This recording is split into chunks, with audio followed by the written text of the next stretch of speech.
Hai guys, welcome back to my channel Fendi Andian Mirsa. Terima kasih buat teman-teman semua yang sudah meluangkan waktu untuk datang ke channelku yang masih baru ini, yang subscribernya belum banyak. Jadi teman-teman yang singgah, please jangan lupa untuk subscribe channel ini Fendi Andian Mirsa biar aku makin semangat, makin kreatif membuat konten untuk teman-teman semuanya. Dan hari ini ya, Fendi mau sharing bagaimana pengalaman Fendi bisa mendapatkan 1 miliar pertama di umur 24 tahun.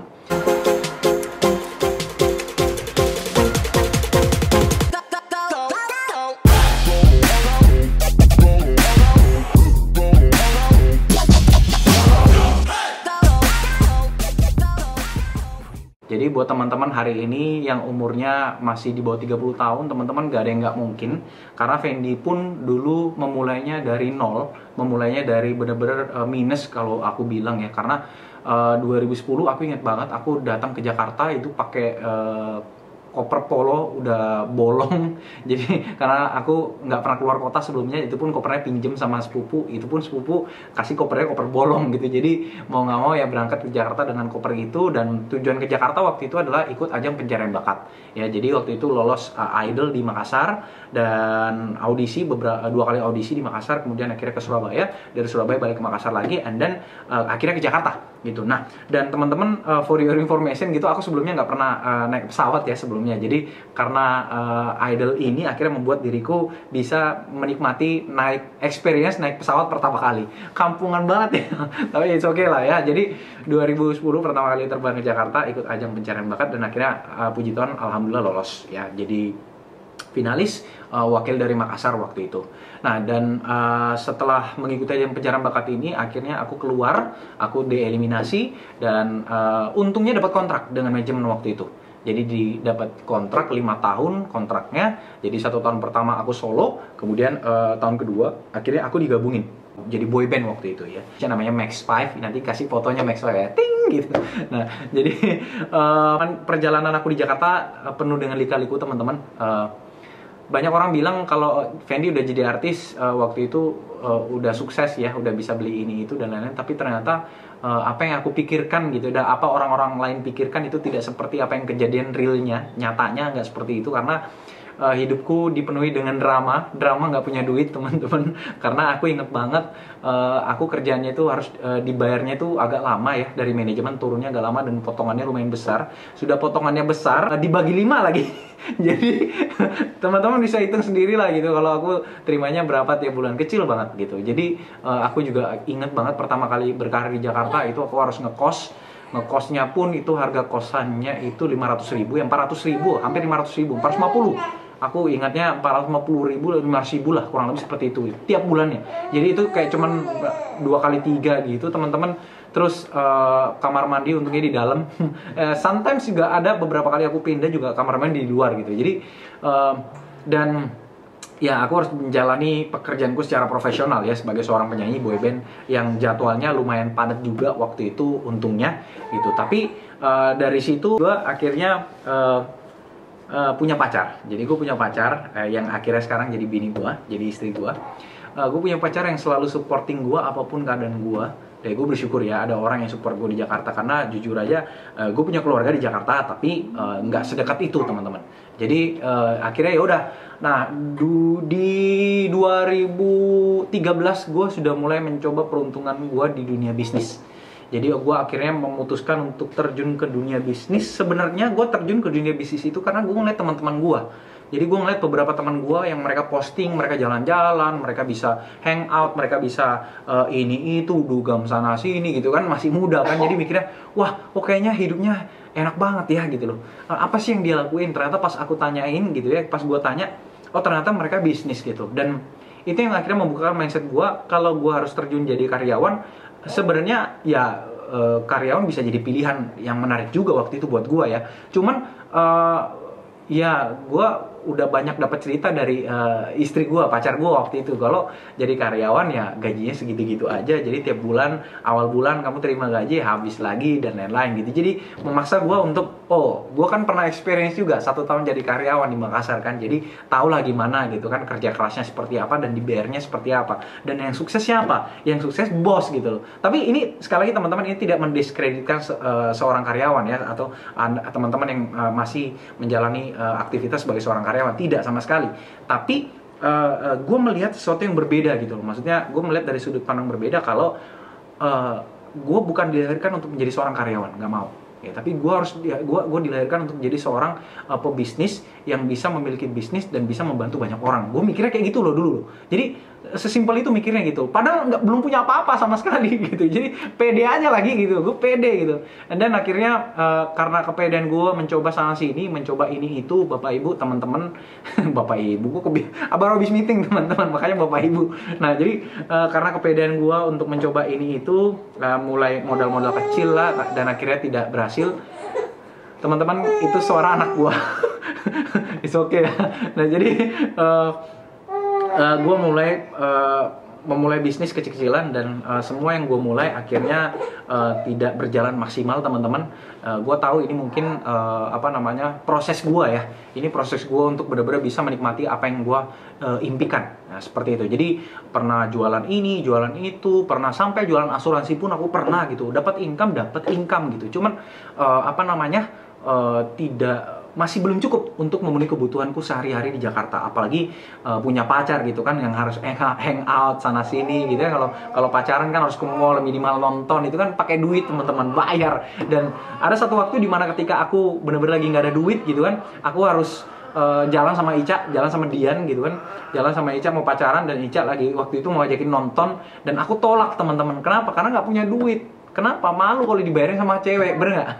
Aku malu banget kalau dibayarin sama cewek. Nah, dan aku juga inget banget dulu ya, pas aku pulang ngedate sama Ica, itu aku pulang dari jalan kaki, karena aku kos di Mampang. Jadi aku harus jalan kaki pulang dari Plaza Indonesia, itu jalan kaki lewat Kuningan ke Mampang, teman-teman. Saking bukan nggak punya uang ya, ada uangnya, cuman uangnya itu harus dipakai untuk kebutuhan makan gitu loh. Dan aku hanya makan 1 kali 1 hari teman-teman. Jadi kalau misalnya ada teman yang ngajak nongkrong, ada teman yang ngajak makan gratis, nah itu aku paling cepet tuh ya. Kenapa? Karena ya budgetku hanya untuk bertahan hidup 1 hari 1 kali makan setiap hari gitu. Makanya kenapa dulu kursnya itu kurs melompong.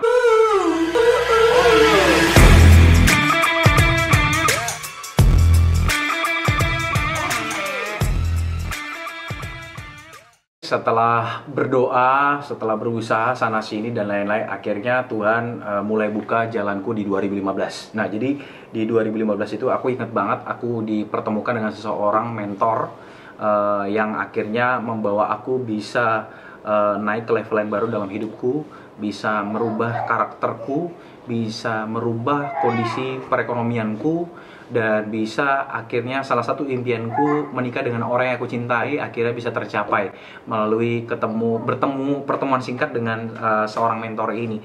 Nah, beliau mengajarkanku untuk kamu harus mulai berbisnis karena tidak ada jalan ya. Tidak ada jalan kalau kamu ingin menikah dengan Ica, karena aku ingat banget itu untuk married sama Ica modalnya nggak kecil teman-teman, jadi gede aja pokoknya. Nah itu aku tahu kalau aku harus jadi karyawan, aku bisa ngumpulinnya berapa lama ya, mungkin harus kerja mungkin bertahun-tahun atau mungkin puluhan tahun kali ya, belasan tahun mungkin baru bisa terkumpul dan baru bisa married. Sedangkan waktu itu memang aku udah pacaran udah lumayan lama ya dengan Dian, udah bertahun-tahun, di atas 5 tahun lah. Nah akhirnya aku ketemu dengan mentor ini, mentor aku akhirnya mengarahkanku untuk membangun sebuah konsep bisnis baru. Nah, konsep bisnisnya itu sharing ekonomi. Konsep bisnisnya itu lebih ke e-commerce platform dan dibalut dengan teknologi dropshipping. Jadi e-commerce, dropshipping, dan network. Jadi udah jadi satu paket, dan aku kerjain awalnya ini masih something yang baru untuk aku, tapi dengan bantuan dari mentorku ini, dengan bantuan mentoring yang bener-bener dipepet terus ya, maksudnya dikasih tahu kalau aku tanya apa langsung dijawab dan lain-lain, akhirnya diarahkan, dan akhirnya dalam waktu 8 bulan teman-teman aku udah ngumpulin profit 1 miliar pertamaku di umur 24 tahun. Jadi aku juga sebenarnya kaget juga sih, karena ini untuk dapat income miliaran itu sebenarnya bukan tujuanku sebenarnya teman-teman ya. Yang paling penting aku mikirnya waktu itu, yang paling penting aku tuh bisa bertahan hidup di Jakarta, aku cukup beli ini beli itu gitu loh. Nah, nggak nyangka sama sekali, otaknya itu nggak nyampe situ gitu loh. Tapi nggak tahu kenapa, karena konsep bisnis ini luar biasa, dan akhirnya aku juga mungkin kerja keras banget ya, dan bantuan dari mentorku luar biasa banget, bantuan dari tim kuat sekali, akhirnya mengantarkanku bisa mendapatkan penghasilan 1 miliar pertama ini. Ada banyak orang di luar sana mungkin yang jauh lebih bagus penghasilannya, maksudnya jauh lebih cepat mungkin bisa menciptakan 1 miliar pertamanya. Yang aku mau ceritain ke teman-teman adalah aku bukan siapa-siapa. Jadi aku benar-benar memulainya dari nol, aku benar-benar memulainya dari yang tadi aku bilang, dari minus, dari Kopaja ya, dari jalan kaki, dari benar-benar nggak punya siapa-siapa gitu. Tapi yang aku punya itu memang hanya semangat teman-teman. Jadi kalau teman-teman hari ini sedang berjuang, apapun yang teman-teman lakukan, teman-teman mungkin baru terjun menjadi seorang entrepreneur hari ini, I support you. Teman-teman yang mungkin hari ini nyambi ya, kerja karyawan, kemudian memulai bisnis konvensionalnya, teman-teman, fight for your dream, karena kita hidup cuma sekali. Aku selalu diingetin itu sama mentorku. Kita ini hidup cuma sekali, jadikan ini berarti. Ya, waktu ini nggak pernah diulang, waktu nggak bisa diulang, waktu kita semua sama 24 jam. Yang membedakan kenapa orang sukses, kenapa orang kaya hari ini, mereka tambah kaya, karena mereka benar-benar memperjuangkan waktunya, memaksimalkan waktu yang mereka miliki. Nah, aku teman-teman, selama aku membangun bisnisku, aku tidak pernah senang-senang. Semua keuanganku tuh harus tertata rapi, alias harus irit di segala arah. Jangan sampai ketika aku dapat uang, gitu ya, dapat uang segepok misal gitu ya, langsung habis. Nah, itu mental miskin namanya. Nah, aku banyak baca beberapa buku juga tentang mental miskin dan mental kaya. Akhirnya mindsetku terbuka, dan ketika aku dapat uang, teman-teman, aku jadikan uang ini untuk aku bisa putar lagi untuk jadi uang gitu loh. Jadi ternak uang lah, seperti yang Pak Tung Desem selalu bilang gitu di marketing revolutionnya gitu kan. Lagi 2021 ini kita udah banyak sekali menerima pukulan di 2020 kemarin ya. Teman-teman yang terpukul, banyak sekali bisnisnya drop, banyak sekali pekerjaan yang di PHK. Tapi bersyukurnya, aku sangat bersyukur ya, aku berdoa sama Tuhan, terima kasih Tuhan, karena pekerjaan yang aku lakukan, bisnis yang aku kembangkan, itu masih tetap bisa bertahan di masa pandemi seperti sekarang ini. Jadi makanya teman-teman, aku encourage teman-teman, kalau kamu tahu ya, kalau kamu tahu pekerjaan atau bisnis yang kamu kerjakan hari ini tidak worth it untuk kamu kerjakan, teman-teman, rubah caranya, rubah strateginya, jangan rubah impiannya, jangan rubah tujuannya. Selalu ingat itu. Kalau kamu rasa strategi kamu hari ini sudah tidak maksimal lagi, rubah game plan-nya. Ya, tapi tujuannya itu harus sama. Ya, kalau memang tahun 2020 kemarin kamu belum capai impian ya, kamu belum capai tujuan, ya it's okay, no problem. Tapi yang paling penting adalah game plan ini harus kamu rubah di 2021 ini. Mumpung ini masih awal tahun, teman-teman. Dan satu terakhir yang aku mau bilang ke teman-teman, kalau teman-teman mau membangun sebuah bisnis ya teman-teman, teman-teman harus cari, ini masukan doang buat teman-teman ya, masukan doang sekali lagi. Bukan untuk menggurui, tapi cuman mau kasih bocoran dikit ya. Kalau teman-teman mau membangun sebuah bisnis, pilihlah bisnis yang bisa diwariskan.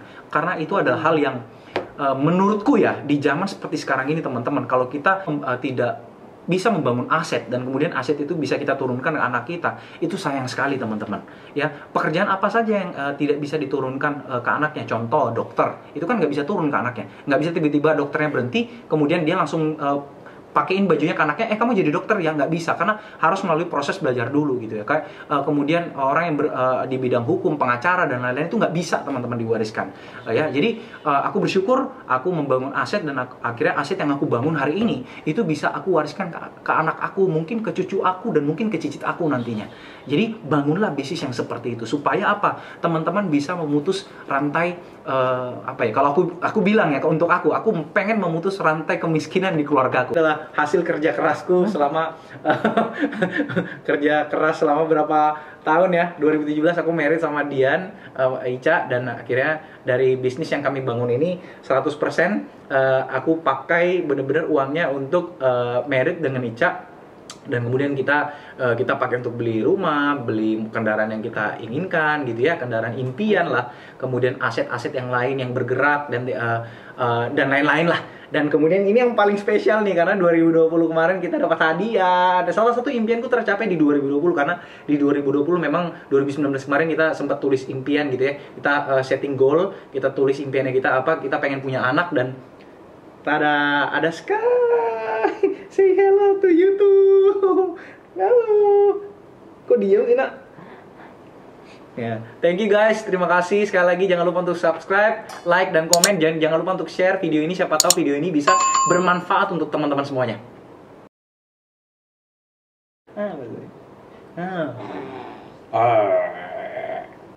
Bye-bye to YouTube. Bye-bye teman-teman YouTube. Jangan lupa subscribe ya.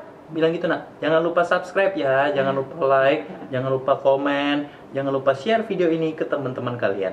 Oke?